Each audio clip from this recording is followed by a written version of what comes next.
これがジョーディビッグフォトだよ。でかいだよな。一番でかいのはイギリス人です。毎度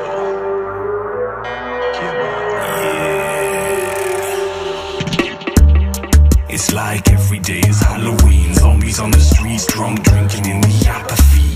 Everybody's too spooked to see catastrophe. Nobody looks down deep into the shadowy.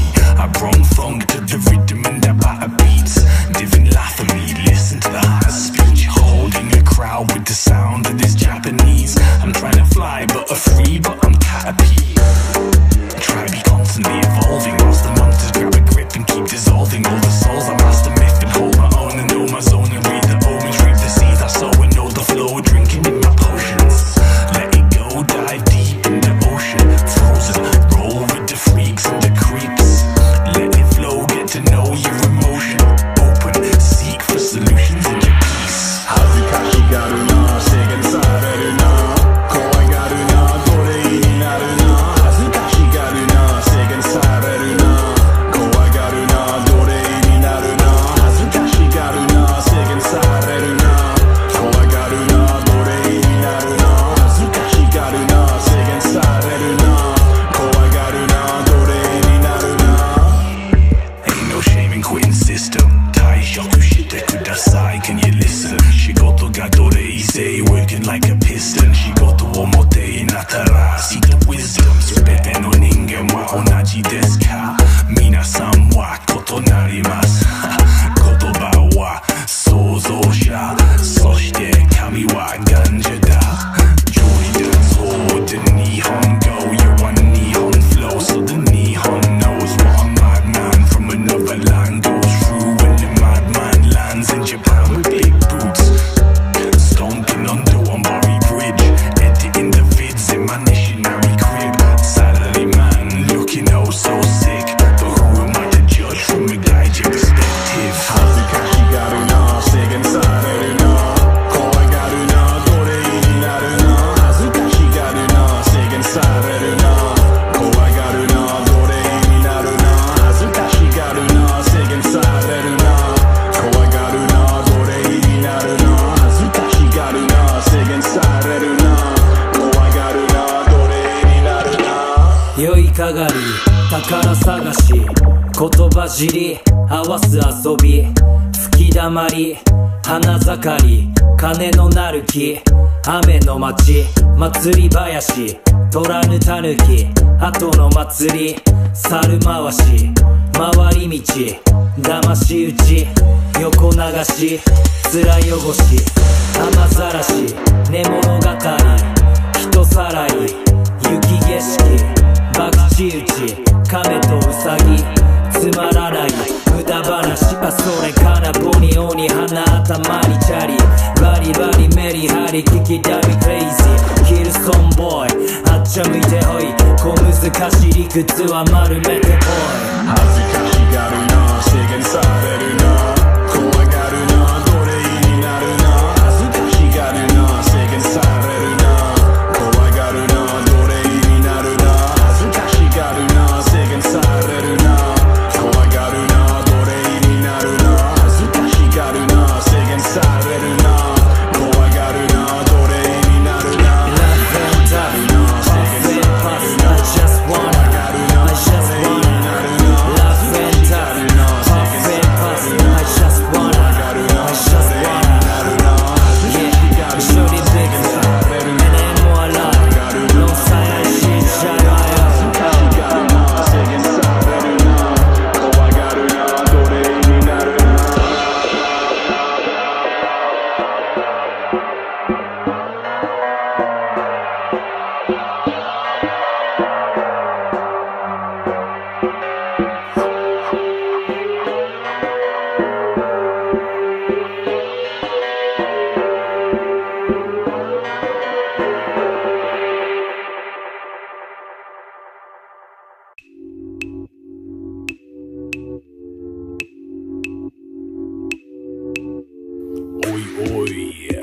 You know what, pal? My whole life I've had teachers, politicians, the thought police, the real police, people on television, people with fragile egos, people with inflated egos, all try and push me down.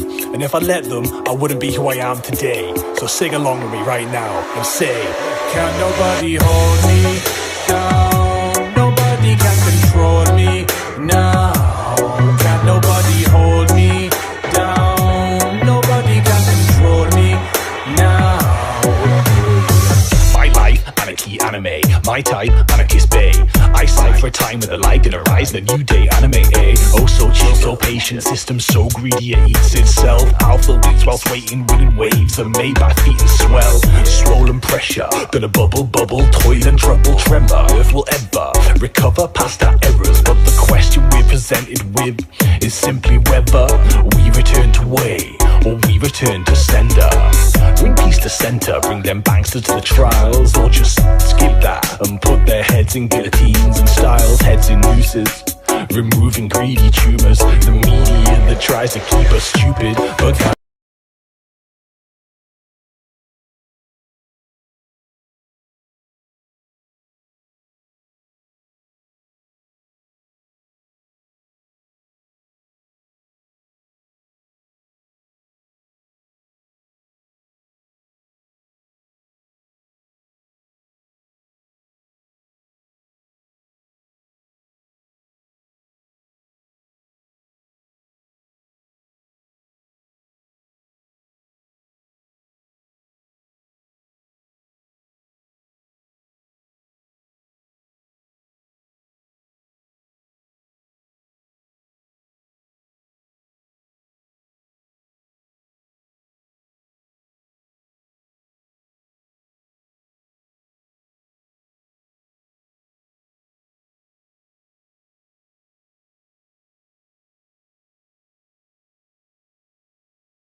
happy Thursday. Welcome to Creative Chaos. A very special stream for me because it's my birthday and I can't think of anywhere I'd rather be than here streaming with all you fine folks and my very special guest tonight. So for anybody that does, I just wish I had a little bit of confetti to throw with that. Um, anyway, Creative Chaos is a stream dedicated to shining a spotlight on fascinating people creating fantastic things outside the mainstream. And we've got a good one for you tonight. But before we get into all that, I'd like to bring in my co host, and I'm hoping he's muted.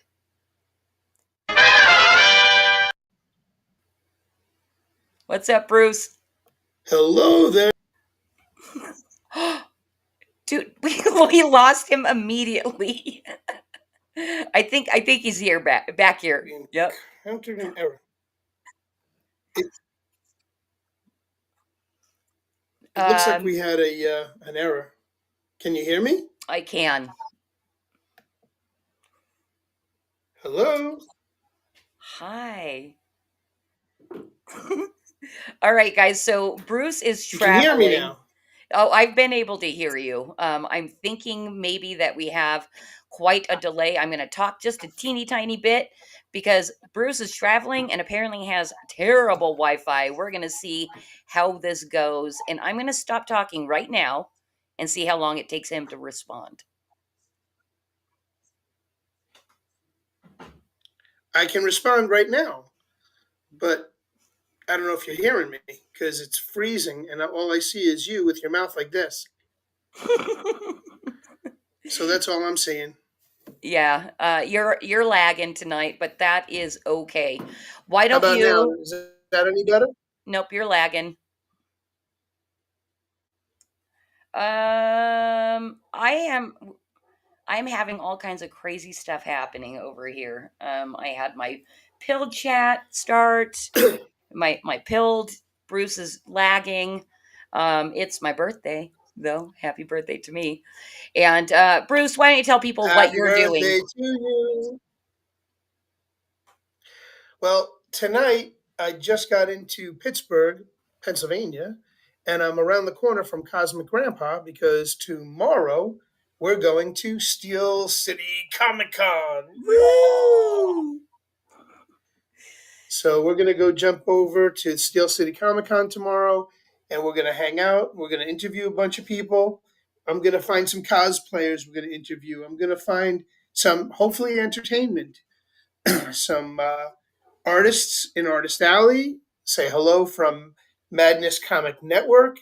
Those that might remember Pops. And we'll talk, we'll chat, and we'll have fun. And hopefully I won't spend any money because I can't afford to. Oh. Well, hey, we're seeming both of us are a little low Come on, energy I'm still in the tonight. middle of a divorce. Yeah. And so she'd take your anything you bought anyway.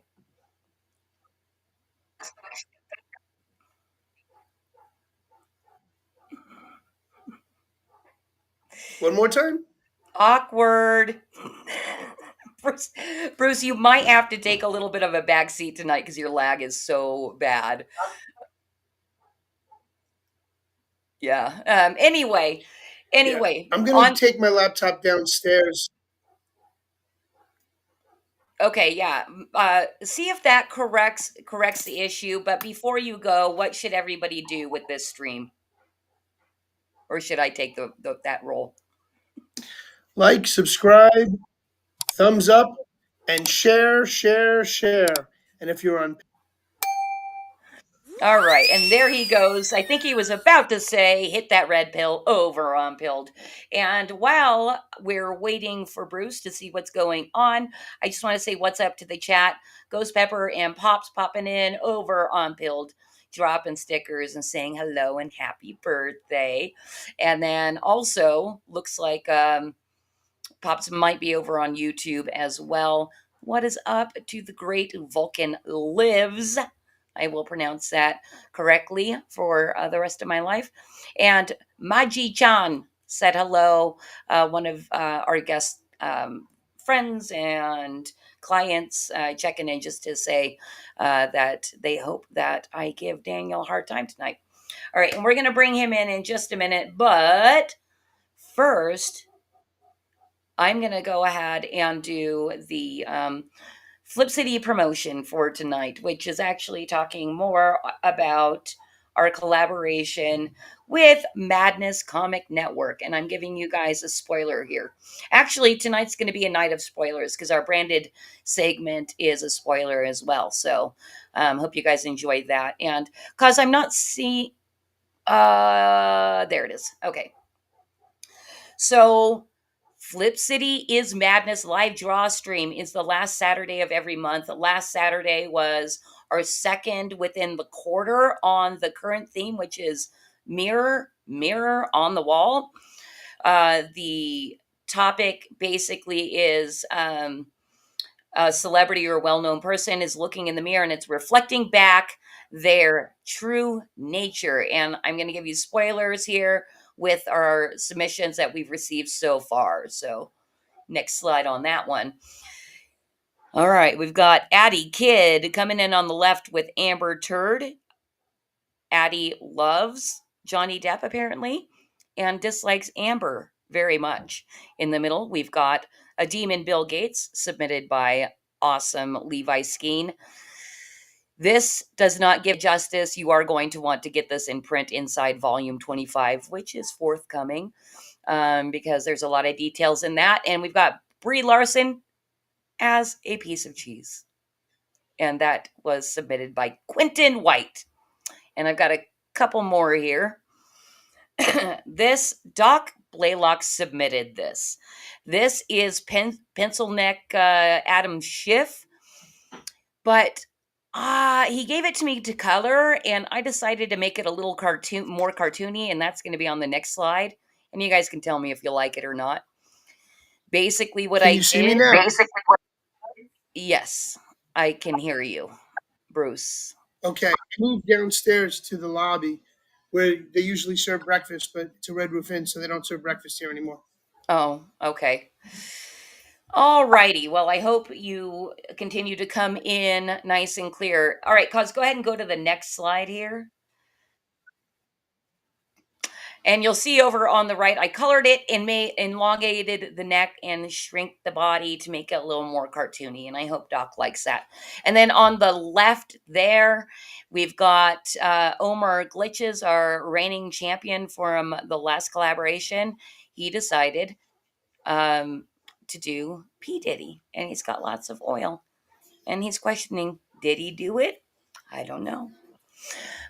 So we're super excited about the collaboration with Madness Comic Network, live draw streamers. And this is not, it's not just open to the live draw streamers. Anybody could submit to us.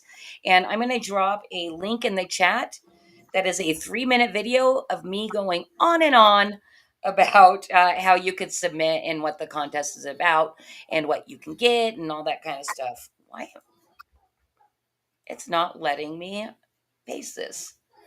I'm going to try again. See all. No, I don't want to do that. Okay, turn it on. Fine. These lights here. Yeah. So right here doesn't go? Anyway, for anybody that wants to submit, you can read. I'm sorry, you can watch that 3-minute video and figure out what we're doing with this whole collaboration. All right, and that's our pitch for tonight. Thank you, Madness Comic Network, for having lots of cool people that want to submit and play with Flip City Magazine. All right, now Bruce, are you hearing me like in real time? 5x5, still alive. All right, that's much better. I'm glad you went down to the lobby. Thank you for doing that. It is. No worries. It is time for us to bring in our guest for tonight, and we have a returning guest. It is an awesome guy. His name's Daniel Riley. He does multiple cool things. He's got 4 businesses. We're going to talk about that. I just am so happy to have him here with us on my birthday. So let's just bring Daniel in. Hello. Hello, hello, and happy birthday. Thank you. Thank you very much. I don't know what's happening, but I don't see Daniel anymore. I Oh see him no. just fine. All right. I see you just fine, Daniel. You're right there in my I view. see him Click. now too. Oh, there you go. Okay. Okay. Had to click on a different screen. So I have to say, Dan, that couch, that reclining chair looks mighty fucking comfortable. Yes, this is the seat of power. The seat of power, the throne of power, Yep. the throne of power. Yes. You know, Yes, And I Pops is out now there yelling, Daniel. I now host the IAK podcast, which we ran for 2 years, called Iron Age Nights. I was co-host there when Royce was running the show. And channel lore from that is that everybody began to call this beautiful chair the seat of power. and I know a little bit more So lore. that's Is Daniel, if you'll know Daniel is drinking heavily if he sinks down deeper and deeper. So I know he There will poured be none of that. it just means he's more exactly. that just means he's either more drunk or more stoned, slouching in the chair. Yep. Yeah. It just There gets will be none of that tonight. I'm only having one drink in honor of Christy's birthday because it is not a Friday. I have a rule. I don't drink heavily unless on Friday. How come? You know, I love that I'm the inspiration. Used to be because that's when we did the live It's streams. almost but Friday, yeah, true. but it's Friday on the other side of the world right now. You could be drinking right now. That is true. Well, it's why I gave myself a pass last night to drink, because one, we were closing out our campaign, and two, it's my birthday today. So I was like, oh, I'll just get started early, but I wrecked myself. Anyway, No Daniel, shame in that. there, yeah, I'm just glad that the stream ended shortly after I started slurring. I believe I'm not going to confirm. Anyway, Daniel, I think since the last time you were here, we've kind of segmented the show up a little bit more, and I'm pretty sure you've never done Fanboy for Us. Fanboy for us. Let's get Nope. into that segment.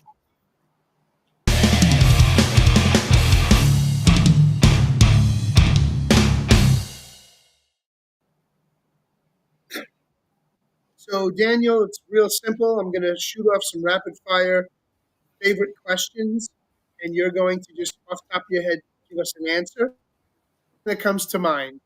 'Cause that's Okay. usually what people have there. So, favorite food. Spaghetti. Favorite drink. Different. Non-alcoholic.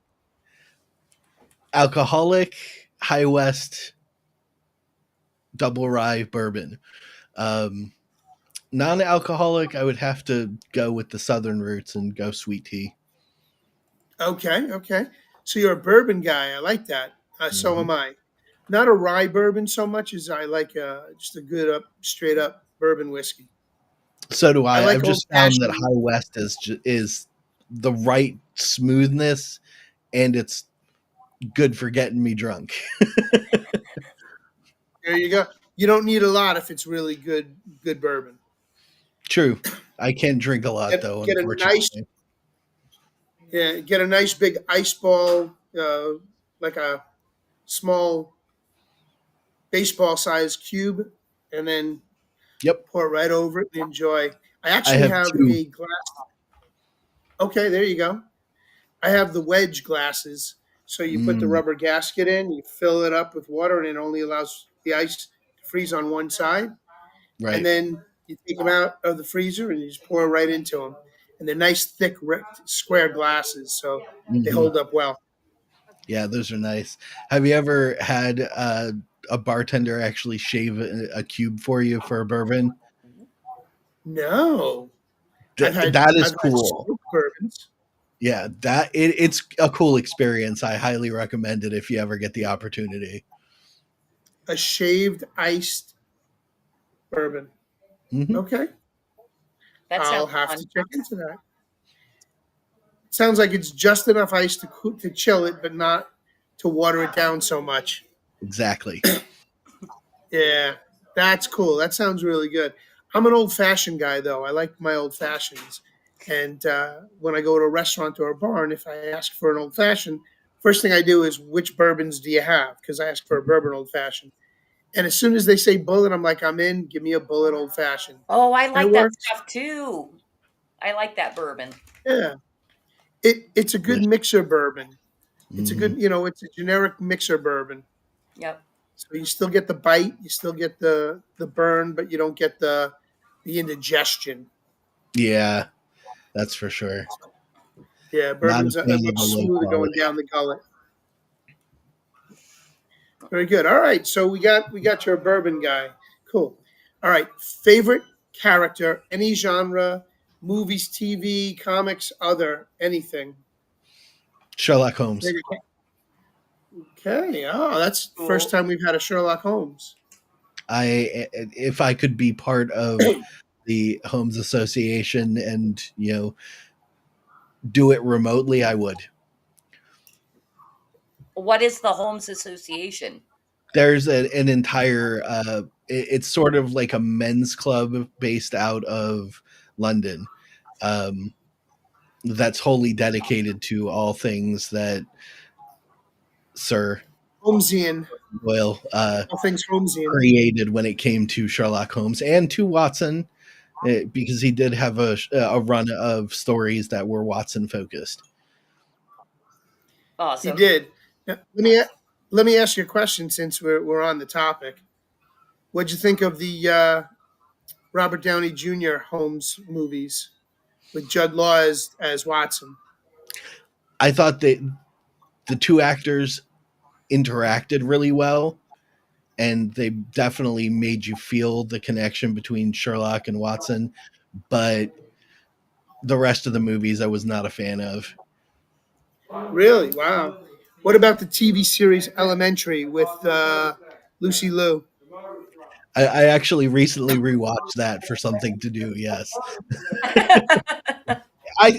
for a modernized version of Sherlock Holmes, in our current era, I thought it was really well nuanced. They played with some stuff, unfortunately, that I probably would have gone in a different direction, but on the whole, Creative license. yeah, and especially with the final season that they did as a wrap up, much later after the original final episode, there was a whole nother season. I didn't know that. Yeah, and it worked really well. The writers did their very best to keep the theme and wrap it all up in a much more succinct fashion with a character stylized after a better Moriarty than the whole Jamie thing. Because unless you're familiar with the show, Jamie Moriarty was a woman that Sherlock was in love with. She basically replaced Irene Adler in the Elementary series. So when they did the final season, Holmes and Watson went up against a man named Odin Reichenbach. And he was more Moriarty than Jamie was in the earlier seasons. So it was a really nice way to close it all out, I think. Very cool. Having a Moriarty without it being named Moriarty. Yeah, and then giving the little nod to the Reichenbach fall, which was technically the death of Sherlock Holmes. Oh, wow. I didn't know that. Nice tie-in. All right. So next question. Favorite artist, any genre? Painting, sculpting, anything, drawing, anything. Favorite artist? I honestly am not a huge classical art guy, so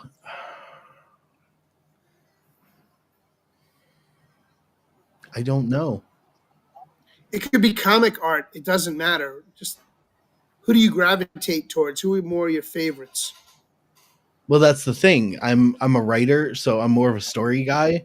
The art is a vehicle to me. I don't really pay that much attention to the artists' names. So when I see something that's amazing, I'll, look at it, and then a couple of weeks later, the name falls out of my head. But I can say this. I do have it up on my wall here. I'll try to get it down to show you guys, but I am a weirdo who loves Godzilla. So having a almost ukiyo style Godzilla picture was That's cute. something I could not pass up. That's great. That's awesome. You picked that up at a show, or you got that directly from the artist? I got it directly from an artist at a local event that I was selling some stuff at myself, and took an hour to go wander around, and I just came across it and went, "Oh, Godzilla!" Nice. My daughter also got me it's taped to the wall, so I can't bring it down. But my daughter found a street artist when she was out doing stuff and had a picture done for me of the Stay Puft Marshmallow Man and Godzilla high-fiving while drinking beers. That's cute. That's cool. That's fun. Yeah. That's fun. I love stuff like that. The mashups are great. Very cool. All right. Last and final question. Favorite band?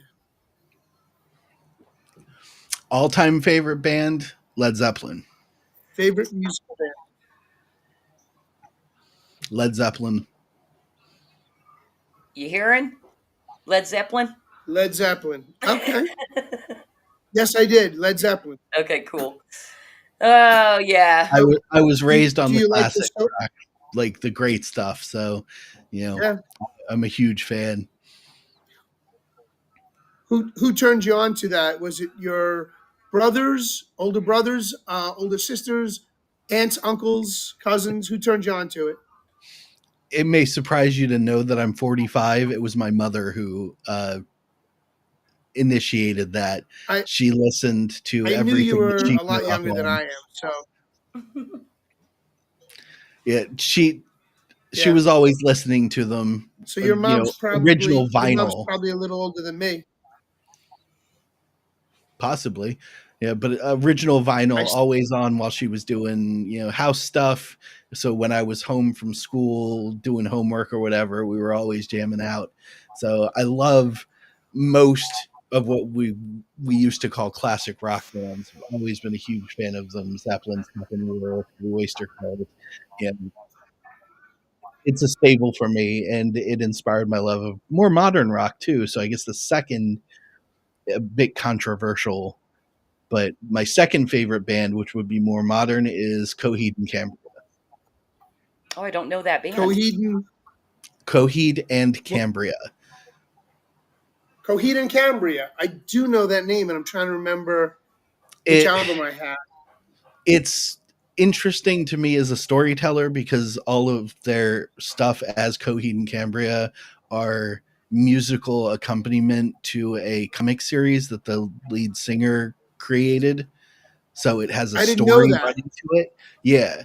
It has a story running to it to music, and their technical musical skill is fantastic. So it just hits all the right notes. I like that. Yeah, awesome. One more time, Coheed. How do you spell that? And Cambria, Coheed and Cambria. Got it. I got it. Yeah, I have one of their albums on CD, and it was mostly instrumental. Yeah, there's a lot of instrumental. They do a lot of. He does a lot of singing, and he has this incredible thing that he does with his voice that's really interesting. He can hit a huge range, which most singers cannot. First album, Is he the one that does the warble? I'm sorry. Is he the singer that does the like Janis Joplin warble with his voice? Yeah, he does that definitely. And he goes highs and lows in very dramatic formats, and it's just the way that they all come together to compose these individual songs, and then the lyrics while they may not make sense to somebody that's like reading them off of, say, a CD sleeve or something, someone who's aware of the Right. books Or off the internet. would see it. But at the same time, if you're listening to the song, it sounds incredible. Even though you may not understand the context to the words, just the fact that he's able to boil down the emotions and what he's trying to convey in as little words as possible for those lyrics and still make people feel them without knowing the context behind them is like it's a writer's dream. That's why I love him so much. Yeah. Awesome. All right, cool. I think we're done with Fanboy Very for cool. us. And Right, well, that takes us. and Bruce, just to let you know, I think you're about 2 seconds behind us. Just so you know. All right. We're going to get into actually promoting Daniel a little bit because we basically no. have to drag him by his toenails to like talk about himself. So that is Ninja dust. that is one. Yeah, this is why I brought him on for my birthday because it's super fun to abuse him by forcing him to market his shit. And I wanted, because we talked about it backstage, and I'm super happy for you. I did want to start with your whimsyland.org, your editing and coaching services. Can you just tell people kind of what that, out of your 4 businesses, what the Whimsyland's about and how well you're doing, how you're killing it? Sure. Well, for a little bit of history, when I first started writing and wanting to actually publish the things that I was writing, I didn't know anyone. I didn't know how to do most of these things. So it was super rough and none of it really made sense. I did the best I could with what little knowledge I had from finding books at the library about the technical methods of writing fiction. And got on social media and started trying to sell these, really rough books because I didn't have backup like people do now. It was the early days of independent publishing, many years ago. So I started doing it and then met a couple of guys who were also in that, and we all kind of worked together, bounced off of each other, built up what knowledge we could, and I started to find more resources, started to produce my better books, as obviously, and then I went, okay, well, I have a teaching background because I was a teacher for 10 years prior to all of this, prior to the COVID nonsense, and there are a ton of people now in the indie scene that have never done this before, like I was. They're right there on step 1, like I used to be. What if I help them? Can I make something out of that? So I decided to offer my services as both an editor, proofreader, a developmental editor, so we can think tank how to make your story even better, and coaching, because I have a teaching background. So I do 1-hour sessions with some folks and talk them through the better process of constructing plot, the better process of character creation, and even the better process of formulating scenes into paragraphs that flow in a good narrative and still retain their individual voice, because in indie publishing, that's the most important thing. It separates a writer from the AI slop. The AI slop is an amalgamation of standard format structuring. Right. But Okay. it takes away the individual's voice. And since indie writing is all about the individual's voice and the individual story, I wanted to make sure that I could teach whoever wanted to work with me how to do that in the most effective way possible. Started doing it kind of piecemeal. And then about a year and a half later, I was doing steady monthly work. And I said, okay, well, if this is picking up the way that it's picking up, I'm going to go full force into it and see what I can do. Met a ton of incredible creators through various online communities. I set up a Discord for a while that drew a bunch of people together. Then I met Royce and we started doing IAK and everything. And it's continued to build steam. So that's what I do with most of my day now. I work on client projects, finished drafts that they want cleaned up, or they want to know if the story works and what can make it better. And, I sit down for an hour with different clients and do coaching sessions going through those drafts, or just teaching a new writer how to do X, Y, or Z, how to construct a character that isn't cardboard. Right. It's Now, built around a trope. Now, do you ever get hired for just basic editing services, and then Mhm. as you're reading through, though, you maybe identify that they could use your developmental editing, and how do you handle that? Do you ignore it, or do you go to them and try to sell them the service? And if they don't want it, are you like, no, I'm just going to do it anyway? Well, no, I don't do it anyway. You know what they say: if you're good at doing something, never do it for free.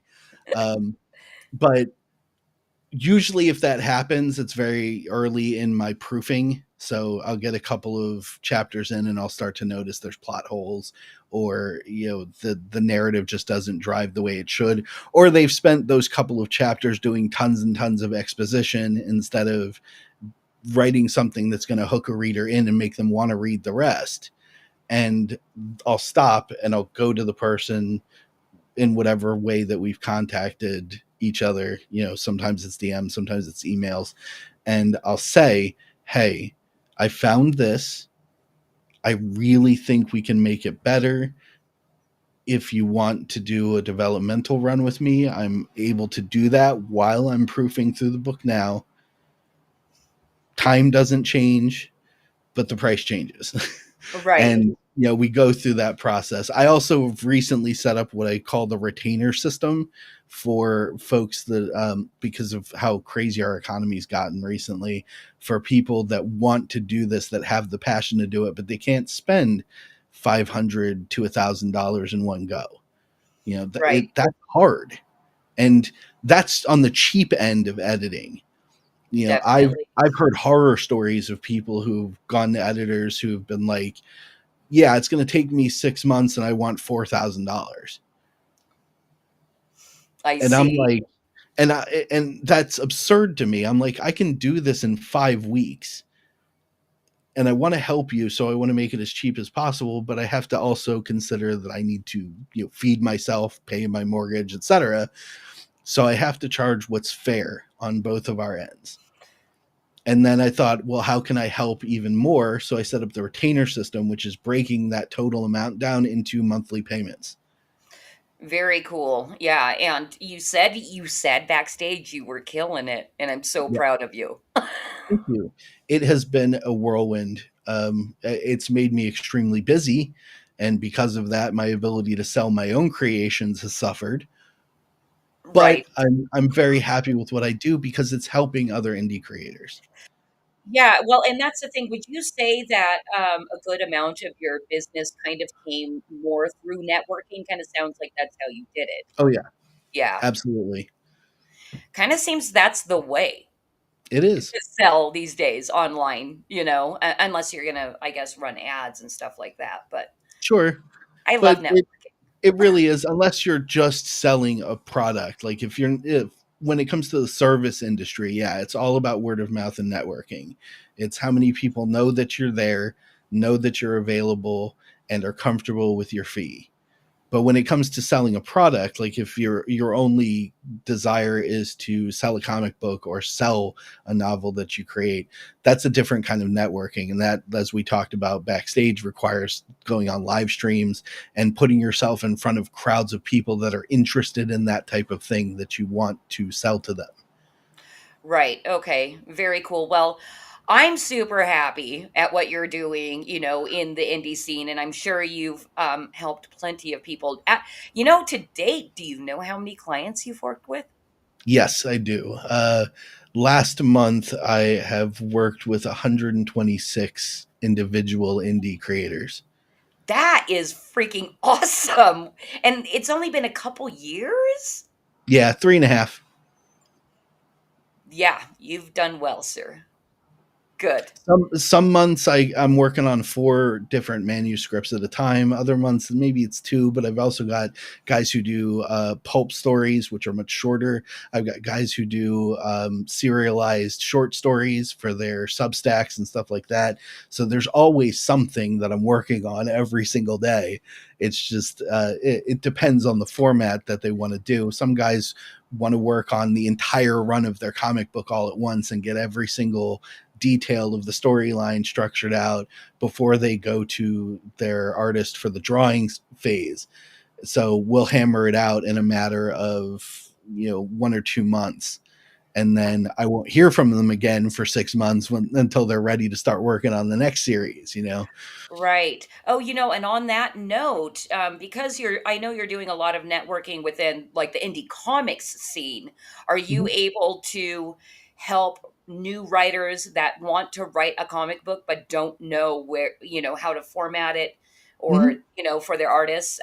Absolutely. You help with that too. Yep, I've learned by creating my own comic adaptation of one of my book series. And that's what we're going to talk about tonight, right? One of the things, yeah. Cool. Well, why don't we get into it? You just referenced Jessedai. It's That's how G Sedai. Jessedai. Damn it.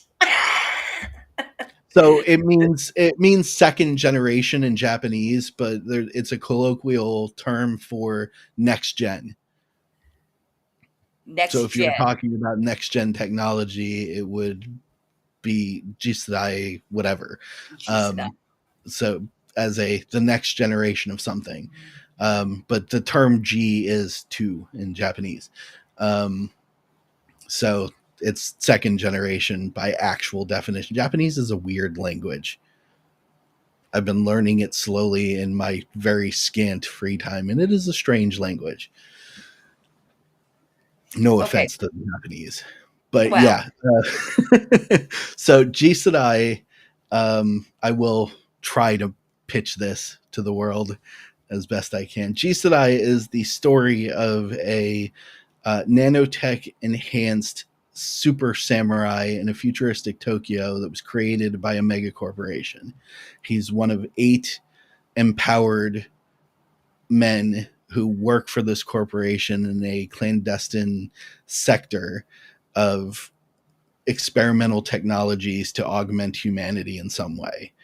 And the company then uses that research to make their money off of the populace. And the character was raised in isolation in order to keep that technology hidden, but he was used as a bioweapon against the corporation's rivals. And while he's out on one of his missions, he comes across a young girl fleeing sex traffickers who's, for odd and interesting fate reasons, carrying a little guinea pig with her. And her care and concern for that guinea pig during the danger that she was facing, it woke something up in him, a part of his humanity that he had not accessed in all his time being raised and indoctrinated as this living weapon. And so he protects her from the sex traffickers. He brings her home to take care of her for a night, even though he knows that the company is not going to be happy with him doing so. And when the company decides that she needs to be removed from the search engine, the search history of life, and this in order to not get flagged by YouTube. When the company decides they want to treat her to the forever yeet, he says no and takes a stand against his own company. So they send the rest of the aforementioned 8 members of that enhanced unit to take them both down, to recover him and to kill her. So his life throughout the story is a combination of pitched death battles against his own unit of enhanced killers. They're called the Holy 8. Each one of them is named after an angel. and then moments of learning what it is to be a friend and to have a family in his interactions with this girl who sees him as her hero and her, great guardian from the jump, the moment that they meet. It's a very odd, heartfelt piece, and I write it in this interesting flip-flop between these high-impact, sometimes very gory battles in the style of, say, like Kurosawa samurai films, which is what was inspired by. And then in between those, there are full scenes of found family and learning to be a person. And then as he matures through all of that, there's also regret and guilt and shame for all the things that he did before he knew what life could really be like. Oh, it sounds touching and exciting. That is what I'm told by many of my readers. They're Yeah. always super touched and moved by what they call the slice of life side. And then you've got the guys who are like, I love the action, more swords. Well, and right now it's the story's been written out in novel form, and you're slowly picking away at turning it into comic form. That's correct, right? And you're on number 3 right now? Yes. So there are 2 novels in the first trilogy of the Aes Sedai series. I've mapped out 18 books. So theoretically, there are 6 trilogies in total. If I get that far, we'll see. Everybody only has so much time in the world before they go to God. So God willing, I get through all 18 books.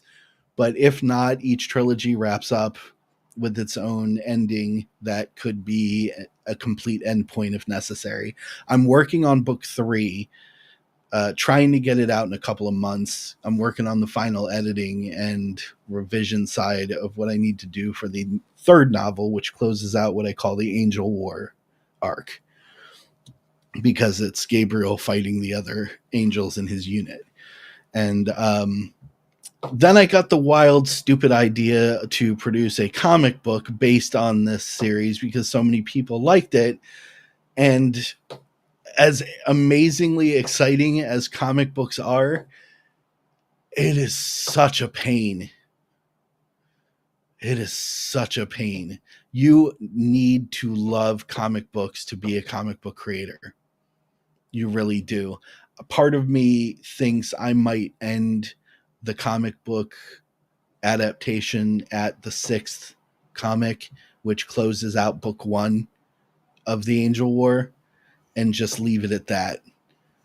All right. So, what is the most difficult about making a comic book? For you, at least in your experience. I'm sure it's The different time for and the everybody else. expense.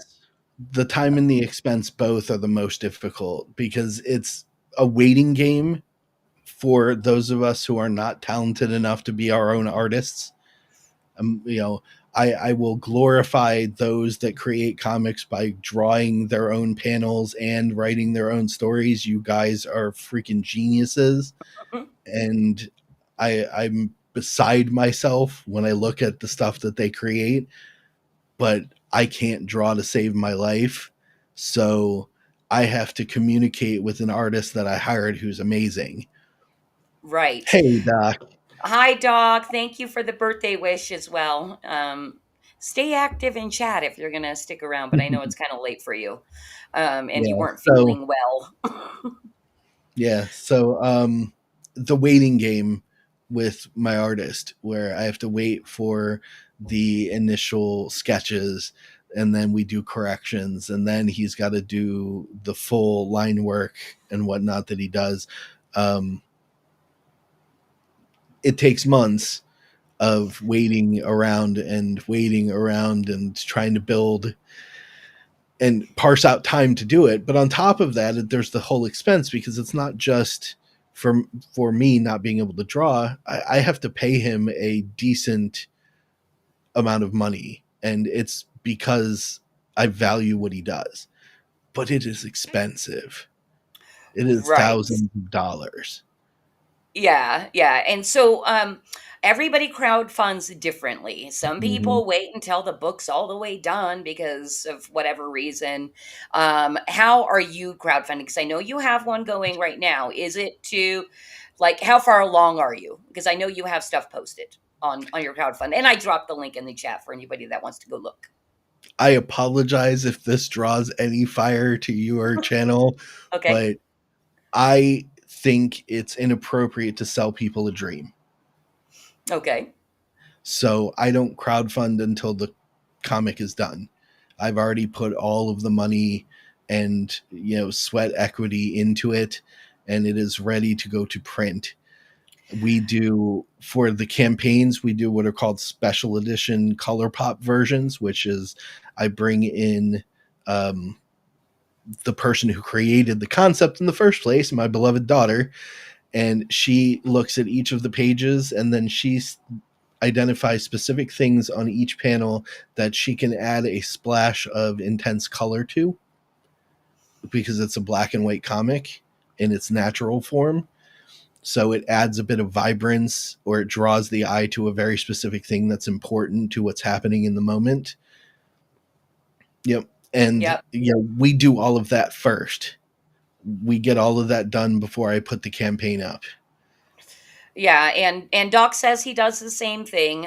Work is complete before launching. Yeah, Doc and I Um, talked about that on a stream at one point a while I back.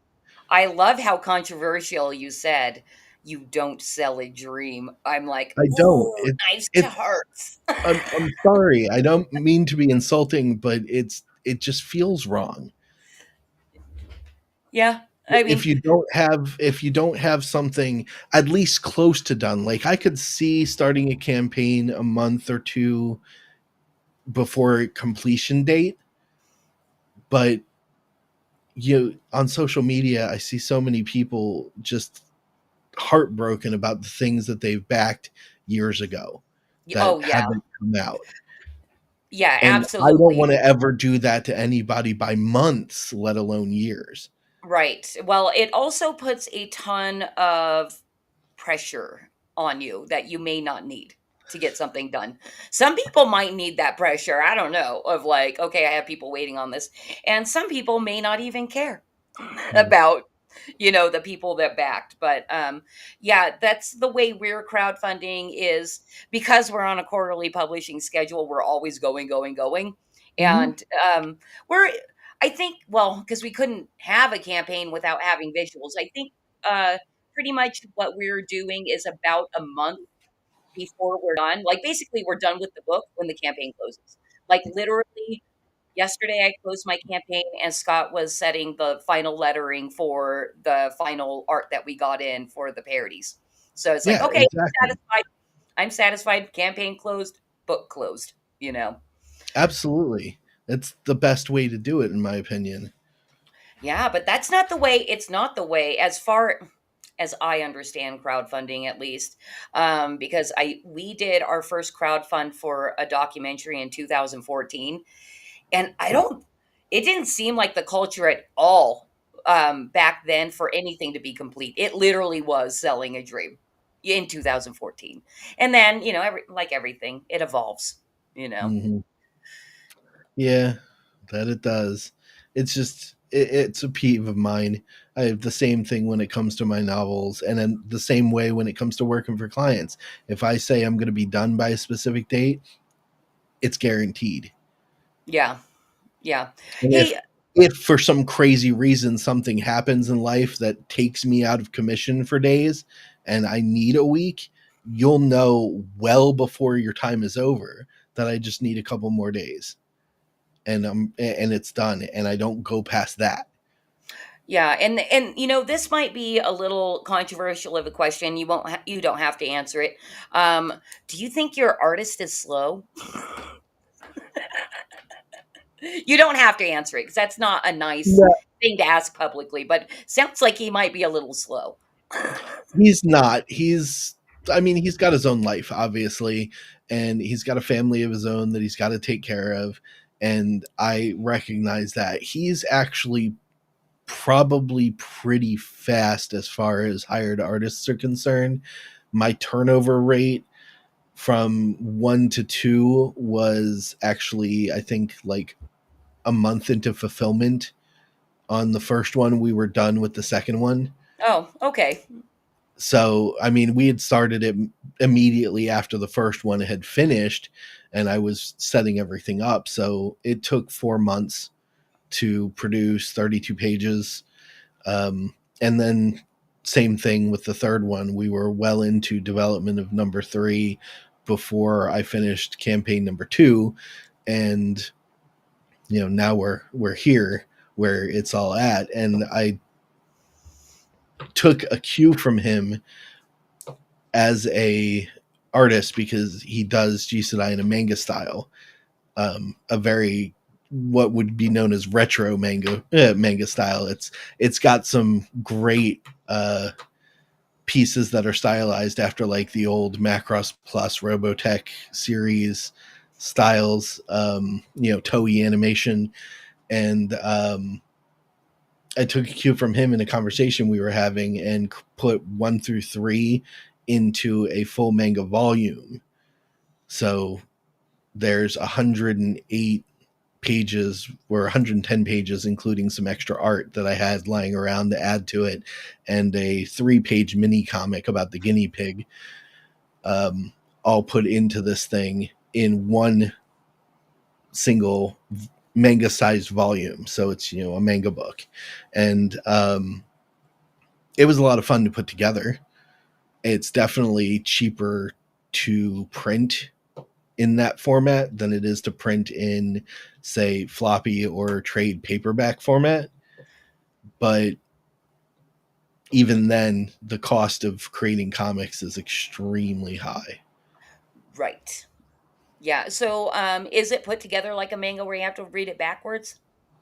I chose not to. I'm calling it an American manga, so it reads like any standard American printed book. I thought about doing it in the backwards format, but it was just kind of a pain in the butt. I can imagine. I actually was watching a stream earlier where a guy was unboxing a bunch of stuff that he got, and one of them was manga horror, like classic from the 70s manga horror Oh, thing. neat. And and the art was really fantastic in it.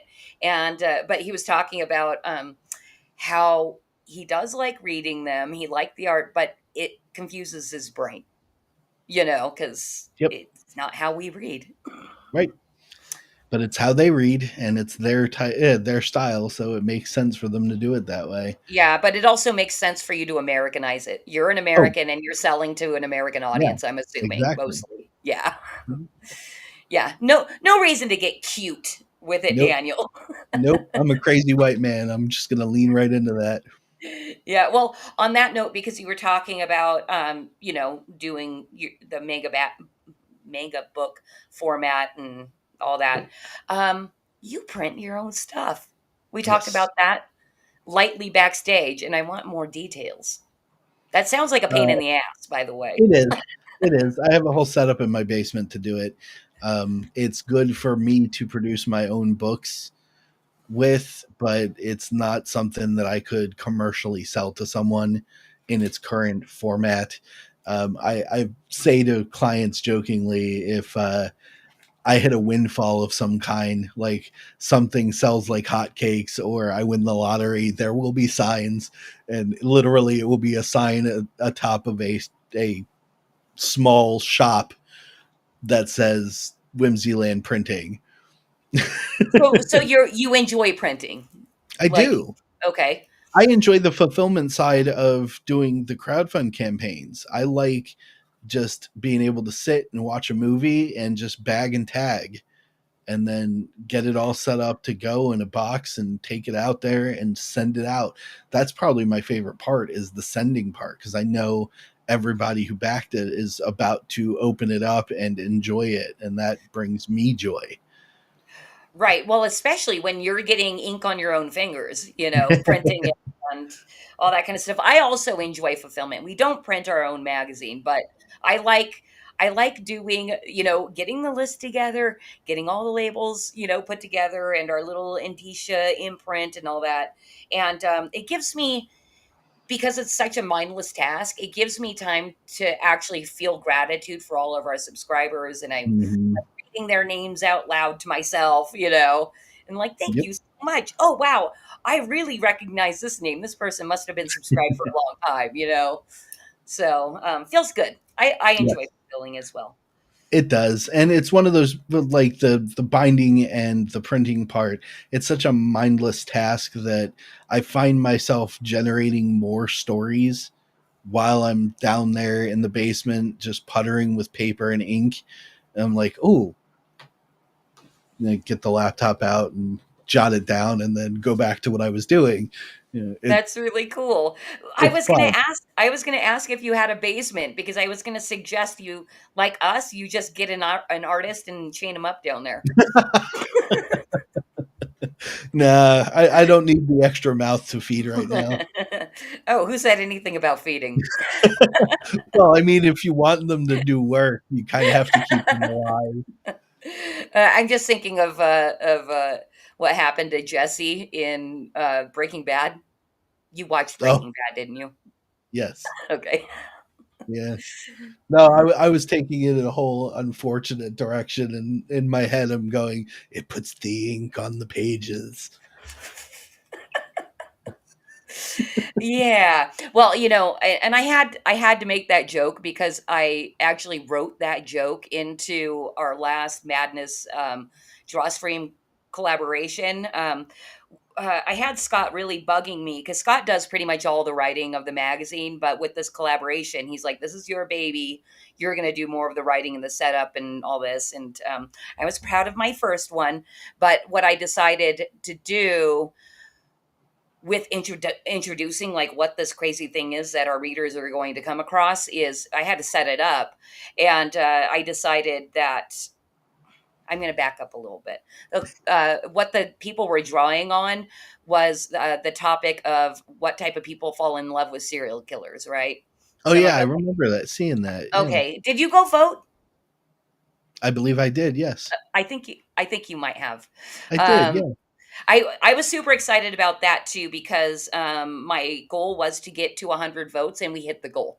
So I'm like, okay, cool. Let's double it this next time. We'll see what happens. And so you saw the illustrations and all that, and Mhm. so Really cool art. Really cool art. oh, we loved it, and we're super excited about this one. I'm sure you were, watching the promo at the beginning, so you got to Mhm. see the preview of this next one. Anyway, I set it up by basically saying, we posed this to a bunch of weirdos, this question to a bunch of weirdos, the illustrators, and chained them up in our basement. Um, you know, and this is what they came up with. So that's Very cool. that's how Um, we can introduced it. can I answer Doc's question real Mhm. quick? He said, "What are your thoughts on traditional publishing for your novels?" It depends on what it is that you're creating. Right now, the market is most profitable for traditional mystery and, unfortunately, romantasy. Everything outside of that, you're going to have a difficult time finding a good traditional publishing house that will take a novel outside of those two genres. And it's just because of the numbers. Romantasy sells like crazy to all the wild leftist women out there, and And blind moms. yeah, and mystery, you can't go wrong with mystery as long as it's good. And I know, Doc, you have a background in noir and mystery, so if you're gonna do mystery novels, absolutely, I would do it, because unfortunately, the truth is that trad publishing has the networking. Indie does not. Indie has small networking, but TradPub has the avenues to create broad worldwide appeal to something that they want to put the effort into. So I never fault writers for wanting to query with agents and try and get their foot in the door with that. And I don't fault indie writers for wanting to write whatever they want to write because it's what they're passionate about.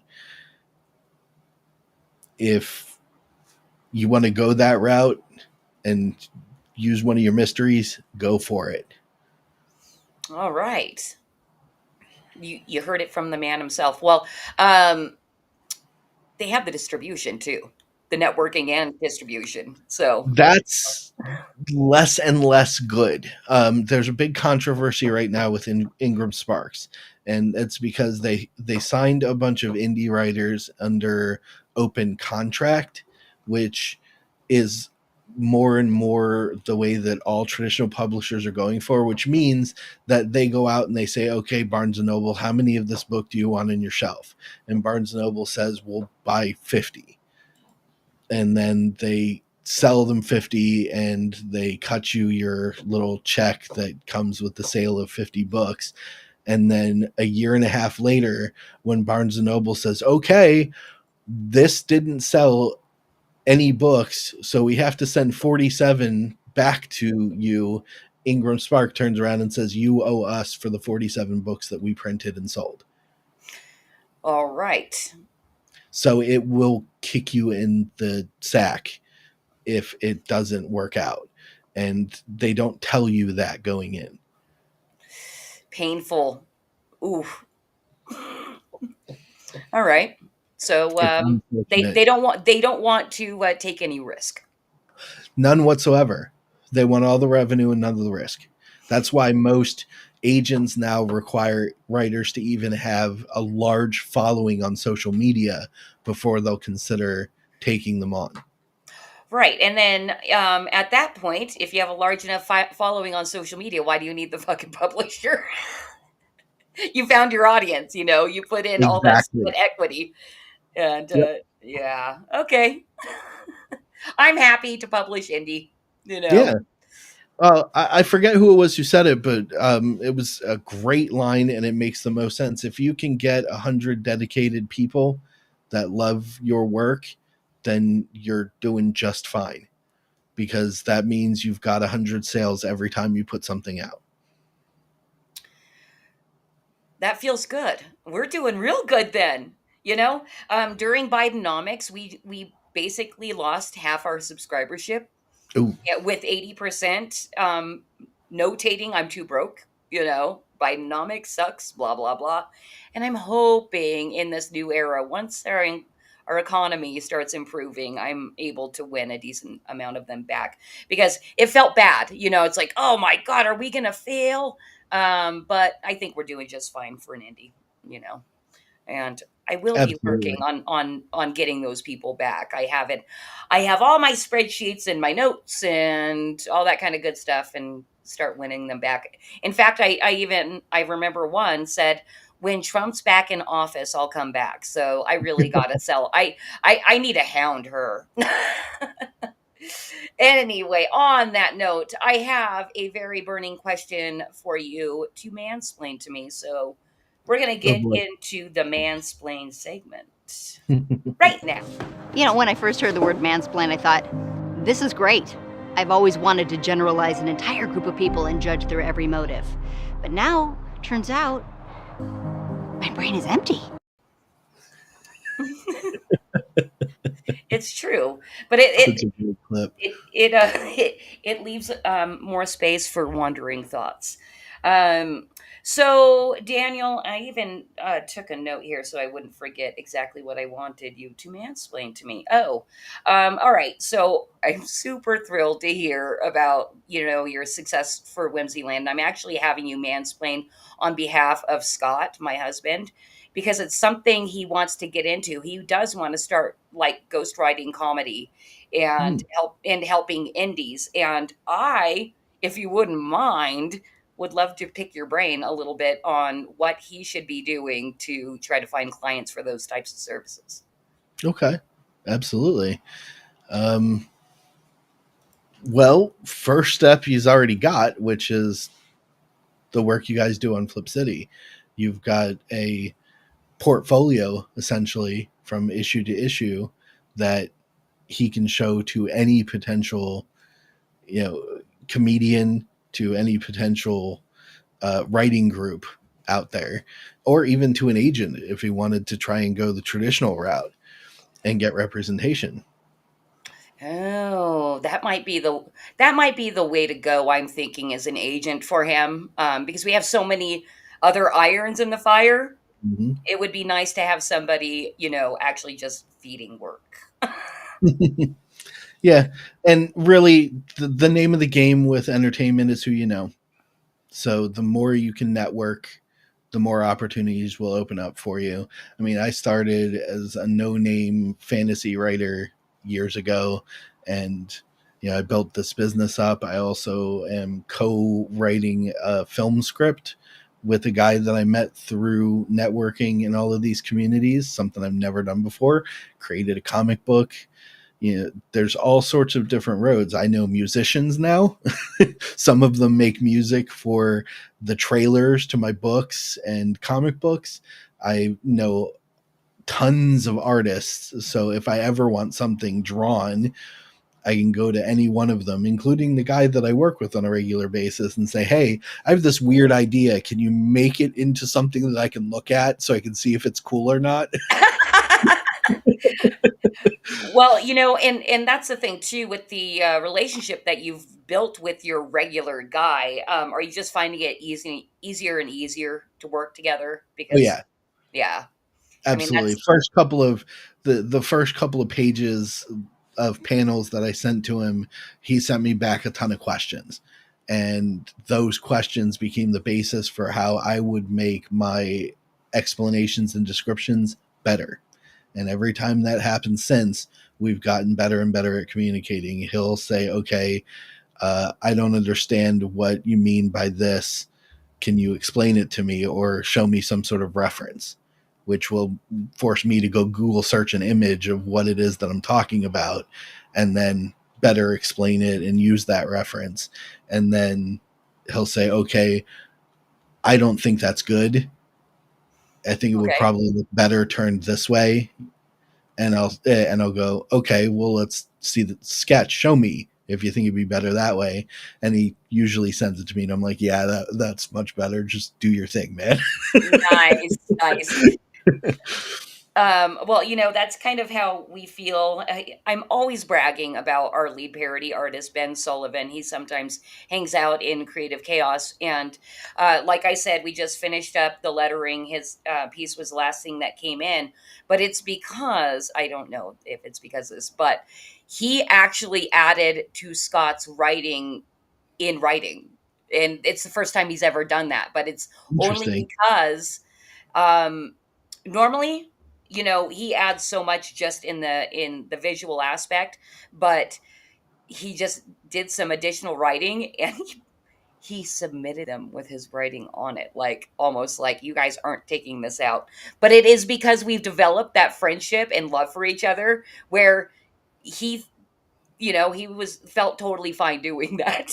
I like, Mhm. and of course, I playfully bitched about it. I'm like, oh, so Ben now thinks he's writing for Flip City and not going to give us any option, but it's totally fine. And he did improve the piece with his additional writing, so that was a fun surprise to receive yesterday. It's so cool when you can do that with people, and those are the types of relationships you want to build on. Heck yeah! And I With know your really cool places. it's happening all over the independent scene, which is why I freaking love indie so much, and having this show where I get to meet so many different people, in the Yep. scene, because everybody functions a little bit differently from one another as well. True. If you don't mind, I'd like to give a shout out to the dude I'm co-writing this film script with. Hmm. He independently produced a Western film, full length film. Oh With yeah, Christensen, his name is Jared Christman. He's Christman. formerly the lead singer for Corpus Christi, a heavy Didn't know metal that. band back in the day. Yeah, I was a fan of them growing up. So he reached out to me because he knew somebody that I had worked with, and he was getting into our indie writer community. He reached out to me to edit a novel that he was writing. And at first, my brain didn't even register who he was. I was like, "Oh, cool! This random person, new client, awesome. Well, surely I'll check out your book." And then we started talking, and my brain's going, I know that last name. Christman, I know that last name. Where do I know that last name from? And I was like, this is driving me nuts, dude. Your name looks so familiar. And he just shot me back real quick in a text. Yeah, I used to sing for Corpus Christi. And my head just went, That's so cool.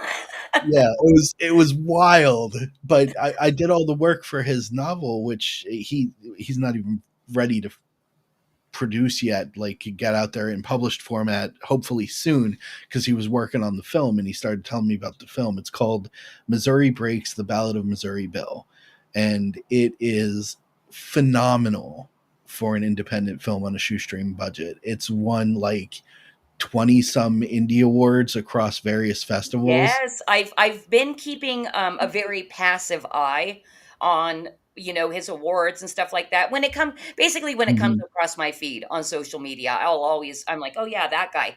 Eh, but I still haven't seen the movie. I really need to just go buy it on Amazon and Yep. watch it. It's available on Amazon and it's going to be on Tubi as well. That's awesome. I've got Yep. myself a Tubi account too. Also, hello Jersey and Josh Perry. Thank you guys for stopping by. If you're still out there, hello.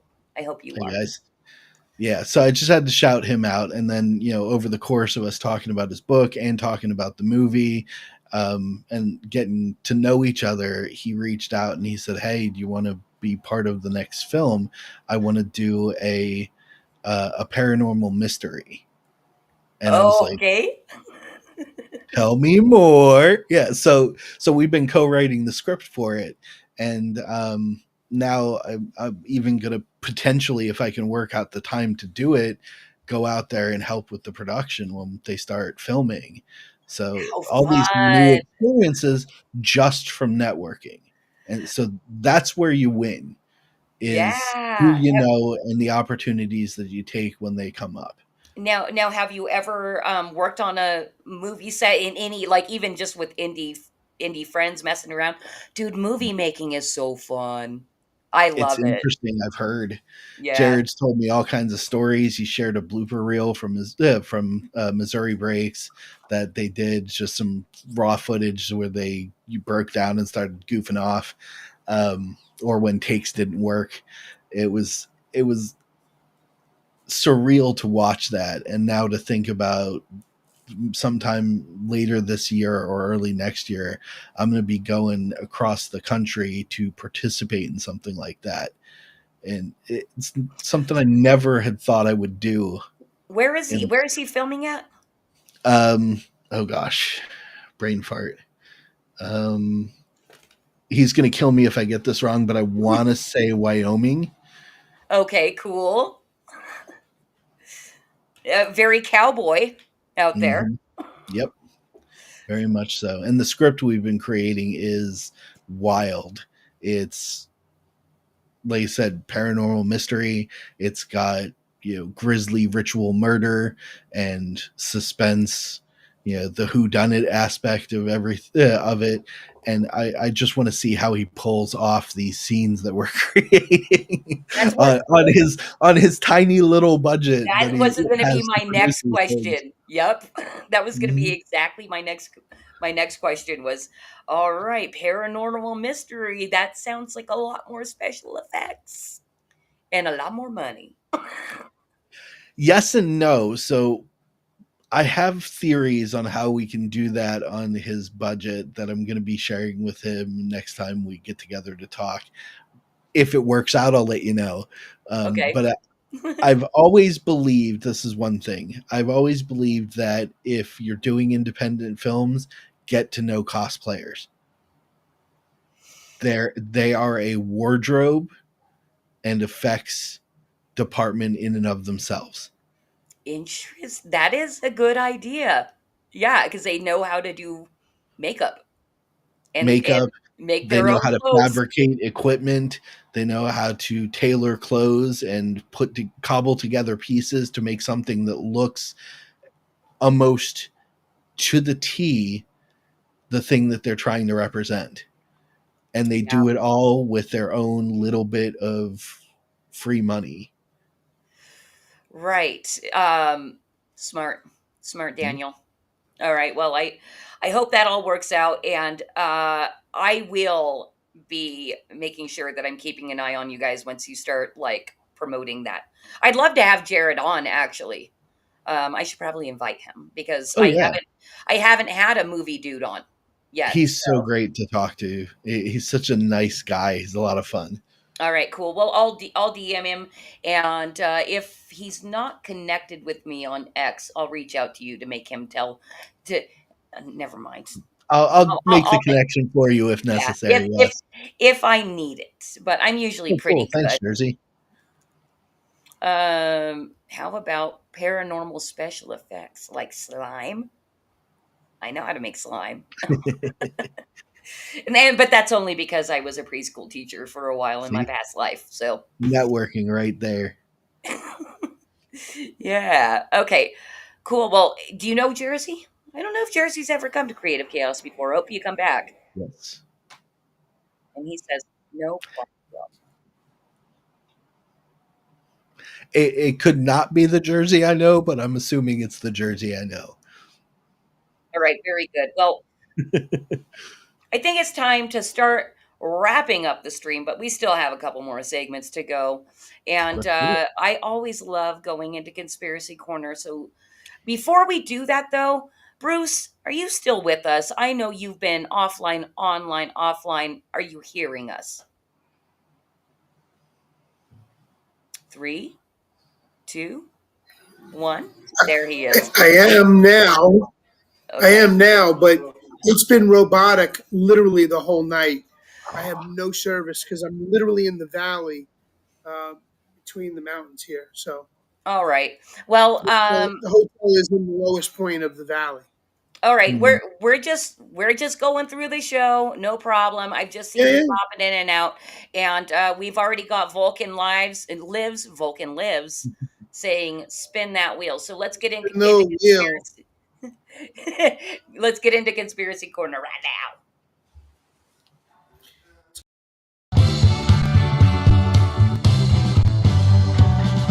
I wanna live with a conspiracy girl. I could be prepping the rest of my life with a conspiracy girl. Those weren't aliens. Now, Daniel, here's how we improved Conspiracy Corner. I'm not sure if you have spun the wheel yet. Do you have any recollection of spinning the wheel? Yes. Yes, I Okay. did once. Okay, well, we're spinning the wheel again. I freaking love Conspiracy Corner. It really does not matter if you're a conspiracy theorist or not, especially because you're a writer. So you can make shit up. It does not matter. I'm just going to remind you how the wheel works. You get 3 spins. You can choose to stay on the first or second topic, but if you spin a third time, you're stuck with that topic, whatever it may be. Are you ready? Sure. Let's All do it. right, we're going to spin the wheel. Let's do it.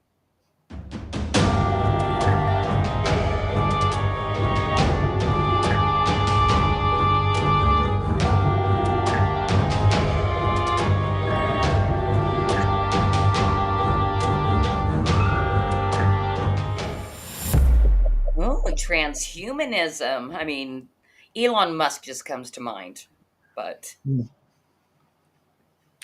That's true. And I do have some minor understanding from the research into cybernetics and nanotechnology for G-Sedai. oh, this might be a good tie-in. Would you like to stick with transhumanism? Sure. All right. I also consider Conspiracy Corner a little bit of an extension of Mansplain. I don't participate that much. I really like throwing it to you. So, what do you got to say? Okay. Well, something I've considered as a logical evolution to the ideas of nanotechnology. And surprisingly, when I saw the little marker wavering between human potential and transhumanism, I got a little bit excited because that's literally how the nanotech works in the book, which is Gabriel uses the nanotechnology to enhance himself in specific ways for an unlimited period of time, or become almost godlike for a very limited period of time. And we've seen, like, in fiction and entertainment, all sorts of forms of media, things like Limitless, the drug that gave you access to practically all of your brain. Imagine if nanotechnology could do the same thing, but you could direct the nanotechnology to access specific things. You Okay. can direct the little robots in your brain to recollect, to have photographic memory, to have eidetic memory, store more information. The advances in science and technology, and even in more of the softer things like social culture and psychology, would grow exponentially from that, and we'd end up with as close to, if not exactly where Star Trek went with Khan Noonien Singh, the enhanced human, and his group from the original series. But the question always comes from that absolute power. With Noonien Singh, it corrupted him. He became arrogant because we're humans at the core. And then, of course, my writer brain goes, well, if there's nanotechnology coursing through your brain, couldn't you shut off those sections of your mind that allowed you to feel ego and pride? Could you turn off personal desires and be coldly logical? Could you turn off logic completely and get lost in primal instinct? It's wild to think about the various Like things. at will? Yeah. But like, if you turned everything off that was rational in your brain, could you convince yourself to turn it back on? Or would you become completely lost in instinct and moment to moment interactions? Yeah. Ooh, It'd be I like got a chills. crazy frenzy of Right. just I want to do this thing right now. I think rape would go like off the scales. Yeah, it probably would. Probably. Unless they turn the desire factor off first. Wow. But yeah, but to give somebody that, if that were a thing that you could do, with your own mind, it sounds dangerous. But I like, I'm more of an optimist, and I'd like to think that you'll have, you know, that much, boosted brain power that you would just kind of become more moral, because there'd be no other choice.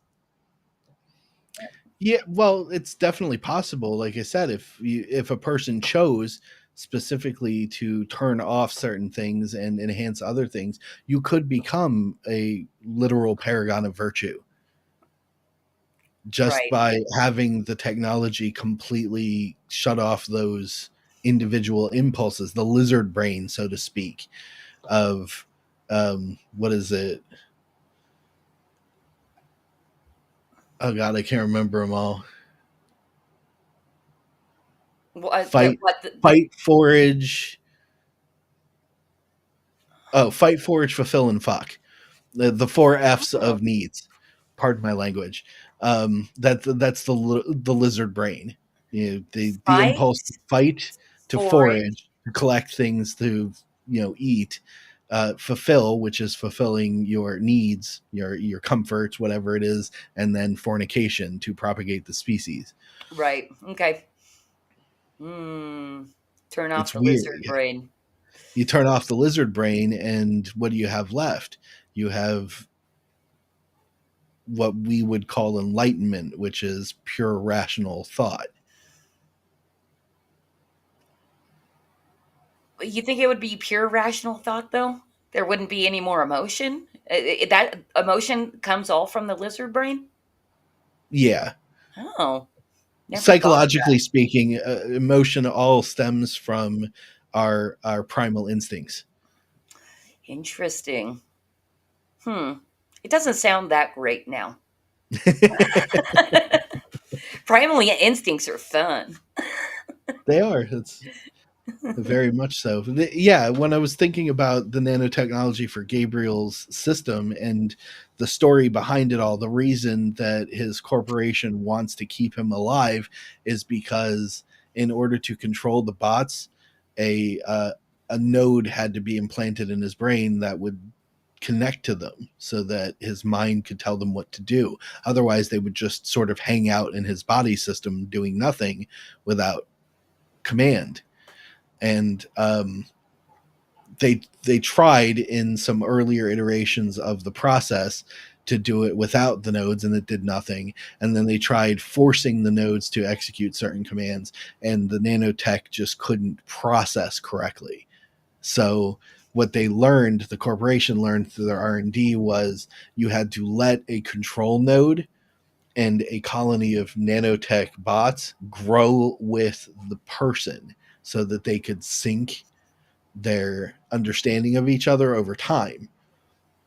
And then once it had reached a level of general understanding of the human condition, so to speak, then that control node could be replicated with all of those programmed parts of personality inside of it and implanted into another person, at which point it would immediately be able to control the nanobots. So they want Gabriel, specifically his head, so that they can get the control node that they've been growing inside of him and mass produce it to make all of the people that can afford the technology super people. All right. Okay. Now, bringing it back to, And that's what I would do if I was in charge of nanotechnology in this world. now, do you think it's something that could possibly, be something that is in our human future in the next, I don't know, 100 years to get to a point kind of like your science fiction? A couple of years, no. I'd say probably decades. But they are I making said 100 advances. years, like within Yeah. 100 Well, years. okay, then within 100 years, absolutely.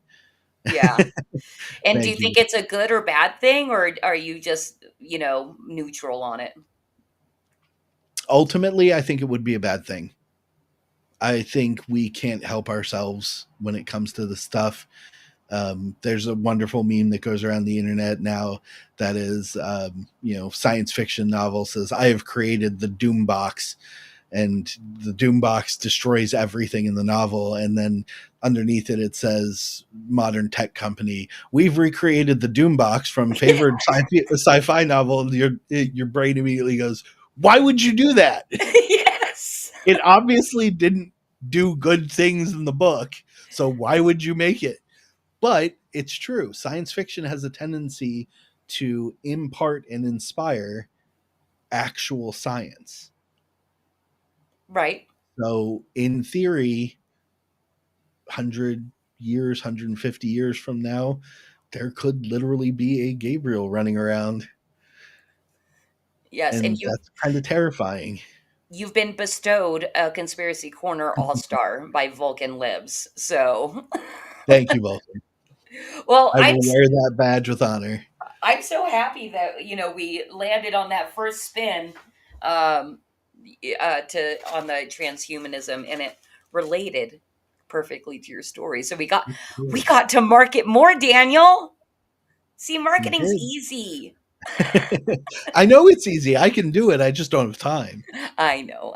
And I haven't even gotten to the 5 other books I have out. What? I haven't heard this. Yeah. Well, I mean, know there's 2 G Sedai books. I wrote a superhero novel called Legacy of Heroes, which I'm breaking up into short books that are illustrated with comic book art.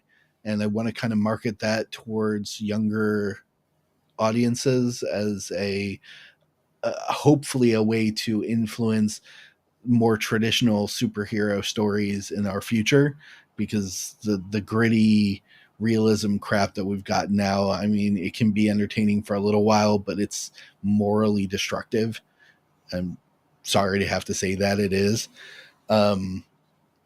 So I'm taking my Legacy of Heroes world and turning it into little books, one of which will be out probably the end of this year, unless I decide to do the intro of my 3 main hero characters as a box set of 3 individual short books. I have the first one done. I started a modern adaptation of classic monster movie stories called Modern Horrors. The first book, Era of the Dragon, is available on Amazon. It's a twist on the Dracula tale that centers around the quote-unquote unnamed bride who may or may not have survived Bram Stoker's tale of Dracula, repeating the same mistakes as Dracula did by trying to groom 3 young men into becoming her grooms and servants and whatnot. And one of them has a secret even he didn't know about that affects the course of those events. And I think you can probably guess what that secret is by the title, Heir of the Dragon. All right. Spoiler. Yeah. And then I do with a couple of folks, we started a kids book series about Catholic saints called Saints Go Marching. It's very similar to what I'm doing with the superhero book, which is the story of individual saints, why they were sainted, the things that they did, they suffered, the miracles that they produced. And each of those is a half page of text and an old school comic strip done in a chibi style. So it's very cute for kids to look at the pictures and try to read along with their parents. Their parents can sit and read them to the children, and it makes a fun learning experience. You know, have you considered with that in particular, because it sounds perfect for some of those like super, I can't even remember what their main book series is, but is that something you'd consider taking to a publisher? I will never take anything to a traditional publisher. They're not quite traditional. But they do a lot of online marketing. When I figure out the Tuttle twins people. Oh, because that might be something, because they've got, they've got the marketing down. I see them everywhere, and and they do stuff for children.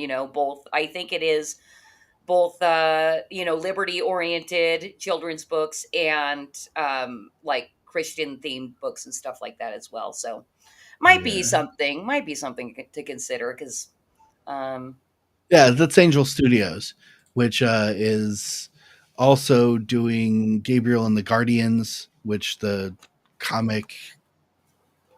intro comic is being I think hosted by Ripasend from Eric July's Rippaverse studio. Oh, interesting. I had no idea. Yeah, it's cool, kind of odd tie-in. But yeah, Angel Studios is great.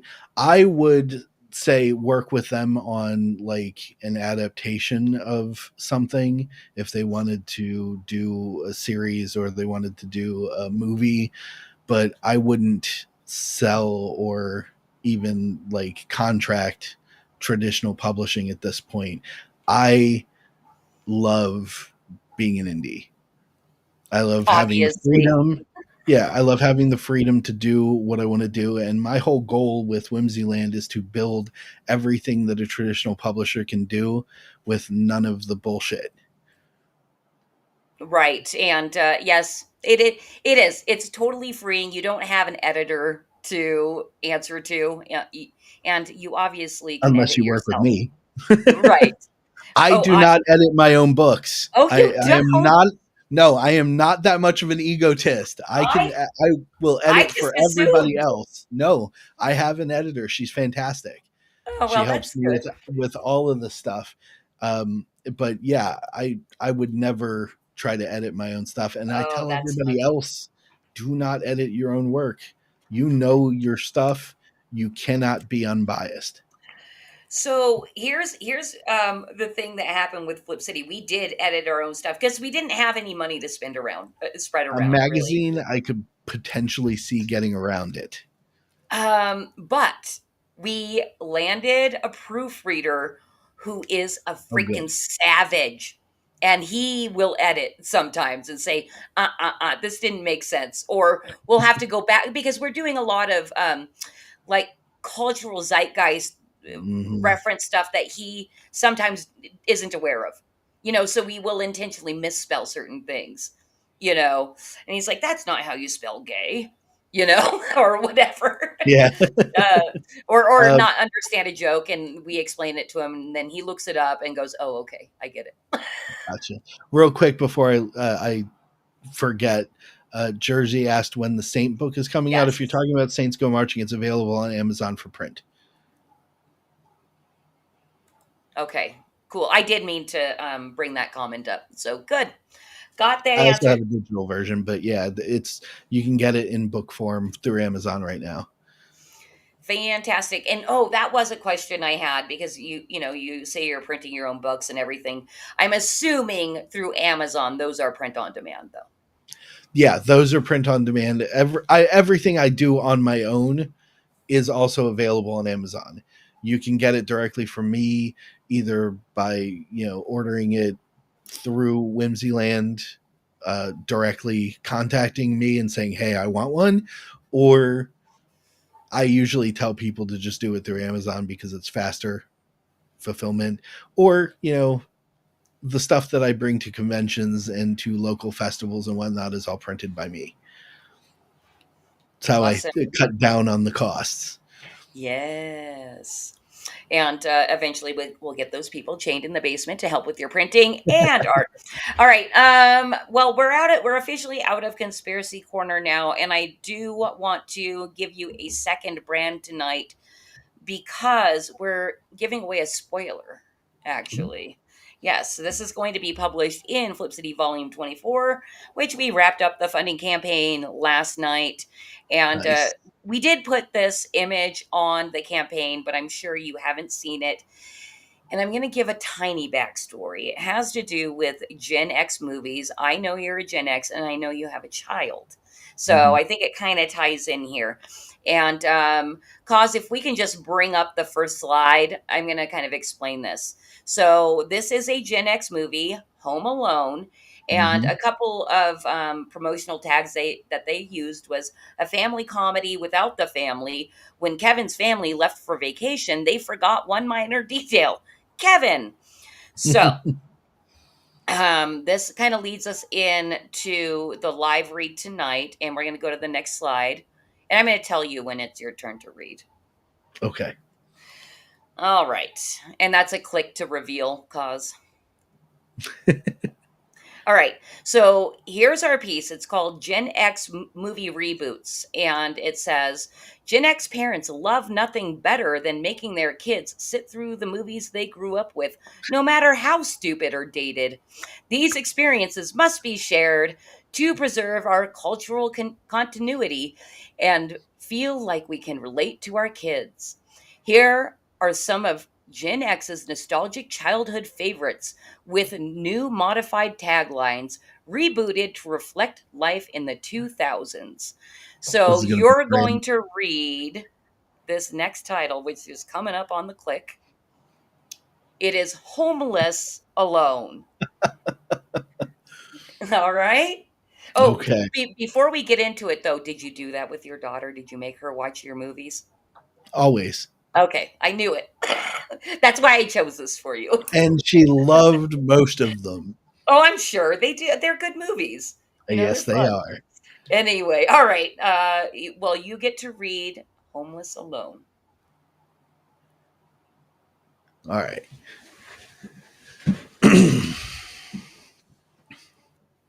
A family comedy without any family or friends. When Kevin's family left on vacation, they didn't give him a second thought. He's been on the streets and addicted to fentanyl all year long, but don't worry, he busks, he panhandles, he kicks some butt, he gets high and poops on the sidewalk. He's homeless alone and having the time of his life. Very good. I was really hoping you'd do movie announcer voice. fantastic. Yeah, we've got another. That was a spoiler. It was only one of, I think we have 5. So we've got Nice. Ferris Bueller's Daughter's College Loan Debt, and I forget the other ones. They're not right in front of me, but they're all very funny. And I loved the illustration by the great Dangerous Dave McDowell. Oh, I That thought was I saw a cat. I like the way he read that. Thank you. I thought that was a cat tail. Nope, just very stiff.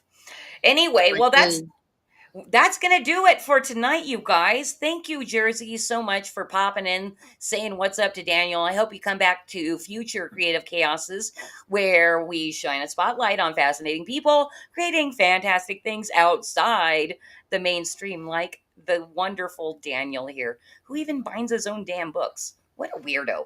Love you. So Love you back. Daniel, tell everybody what you want them to do. Buy my books, as Herman P. Hunter says. But you can also get in touch with me on X. It's the only social media that I actually have time to pay attention to, very infrequently, but I do my best, at Mr. DP Riley. Or just, if you want to create something and you want to work with me, even if you don't know how, go to whimsyland.org. Check it out. That's right. And I'm dropping the link to your campaign, your funding campaign for your book on Fund My Comic, which, by the way, is My Comic the only funding platform that you're using? Yes. I have tried the other funding platforms. I don't like them. I end up getting bombarded by scammers trying to sell me marketing tips and crap. So Fund My Comic is where I'm at. It's such a great platform, and the guys there, they're always trying to build it and grow it into something that's user friendly for anyone, whether or not they know how. A great group of people, and Luke Stone is a beast when it comes to producing things, art and programs. So I admire and respect him as a fellow go-getter. Yeah, Luke's awesome. Every time I bring up Fund My Comic, everybody says how awesome Luke is. And I'm going to have to bring him back on Creative Chaos because he was one of my very first guests. So he needs to experience the new and improved Creative Chaos. I almost forgot to shill the podcast. Do it. Yes, IAK Podcast on YouTube. Right now we're doing monthly interviews with indie creators. You may not even know who they are, but they've got really cool things that they've created and put out there into the world. It's an opportunity to find something that you might love and hang out with us for a little bit. We are not monetized, and we are trying to get to that point before we start doing our own live streams and stuff and bringing more interactive content to the channel. So if you like what we do, subscribe, help us get there. That's right. And I'm dropping that link in here as well, to your YouTube channel. Thanks for watching. Vulcan Lives Matter. I want to say Vulcan Lives Matter. It just sounds funnier to me. Me too. That's exactly why I called him Vulcan Lives until last week, because I think Vulcan Lives Matter. That's what I think the handle means. So I don't know, Vulcan. We might be rebranding you tonight. But it's Vulcan Lives, and thank you. It was so much fun to be here. All right, awesome. And then Bruce, where can everybody find you? And what are you doing this weekend?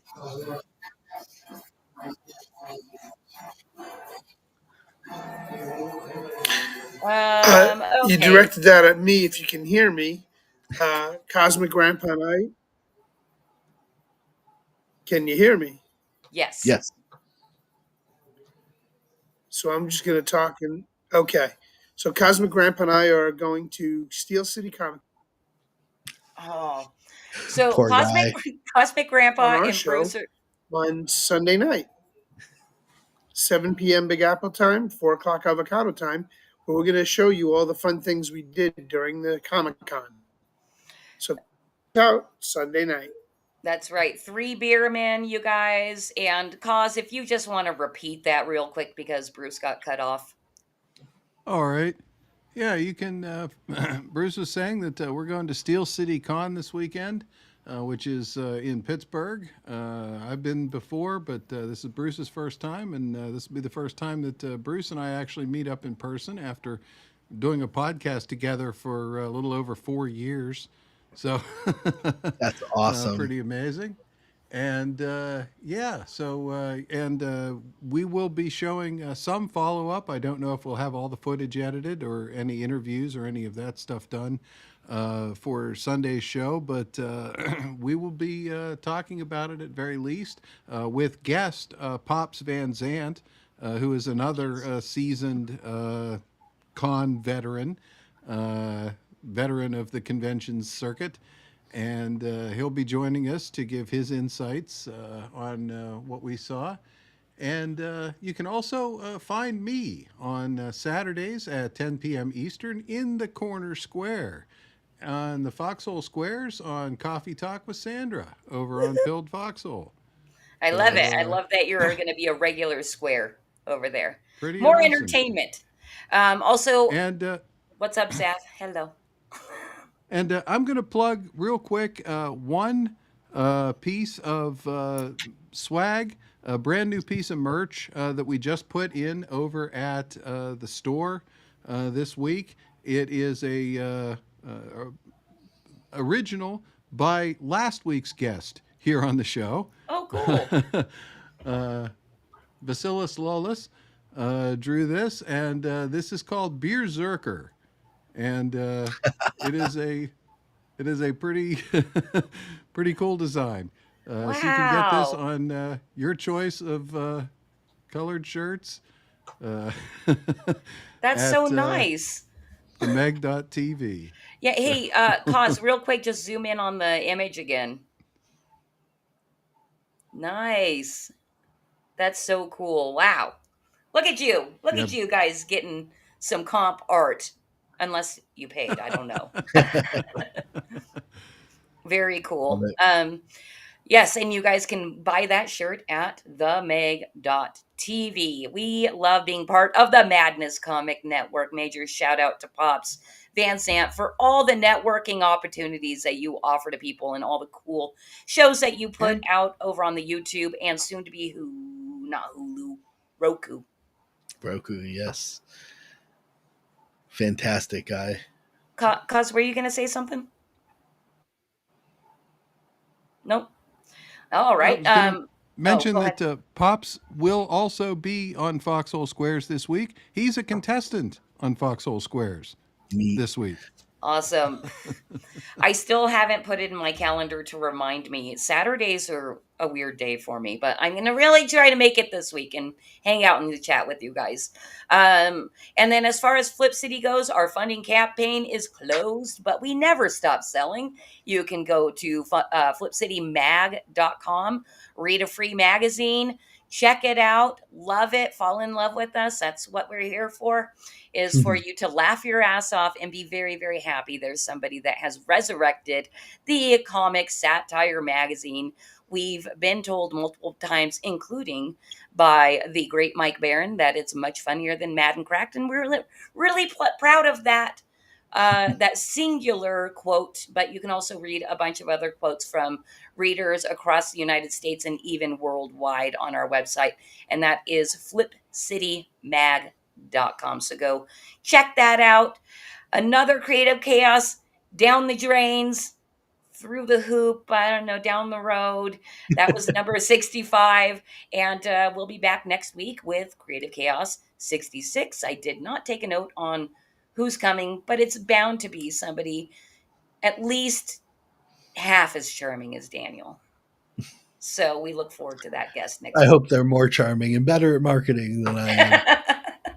You know what? It's not a shill stream, and I think we do great marketing on this show. We have fun. We talk about the book, and I love that Conspiracy Corner gave you another opportunity to market as well. Yeah, that was very serendipitous. Yeah. All right. So until next week, you guys have a good one, and we'll see you. Bye. Oh, happy birthday to me. Okay, class. List everything insensitive, exclusionary, bigoted, nationalistic, misogynistic, and offensive that you can find in history's great myths and legends.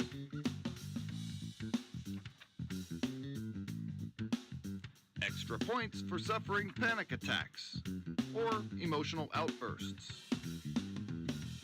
Fact check every opinion against the lived experience of your comrades and allies, so you can avoid forming a criminal opinion. Scrutinize it cover to cover. Wrongthink, misgendering, dead naming, misinformation, microaggressions. Leave no page unturned.